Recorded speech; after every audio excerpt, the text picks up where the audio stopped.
অনুগুটি জেলার ফটিকরাই বিধানসভার কৃষ্ণনগর বাড়ি মন্দির বিদ্যালয়ের মাঠে মাসব্যাপী ক্রিকেট উন্মাদনার অবসান ঘটল জমজমাট ফাইনাল ম্যাচের মধ্য দিয়ে।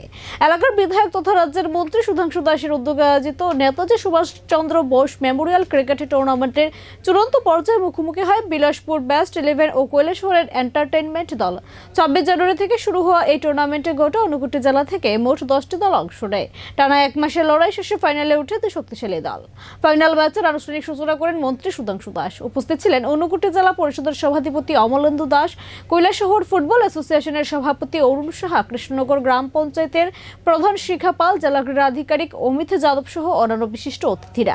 মন্ত্রীদের বক্তব্যে বলেন, গত এক মাস ধরে বহু প্রতিভাবান খেলোয়াড়ের দক্ষতা ফুটে উঠেছে এই মাঠে।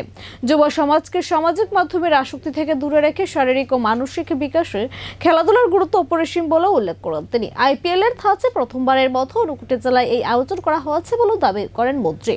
এদিন টসে জিতে ব্যাট করার সিদ্ধান্ত নেয় কৈলাসহর এন্টারটেইনমেন্ট দল। নির্ধারিত ওভারে তারা তোলে 168 রান। জবাবে ব্যাট করতে নেমে 139 রানে অল আউট হয়ে যায় বিলাসপুর বেস্ট 11। ফলে 168 রানে জয় ছিনিয়ে নিয়ে চ্যাম্পিয়ন হয় কৈলাসহর এন্টারটেইনমেন্ট। খেলার শেষে বিজয়ী দলকে 1 লক্ষ টাকার চেক ও সুবিশাল ট্রফি এবং রানার্স দলকে 50,000 টাকার চেক ও ট্রফি তুলে দেন অতিথিরা।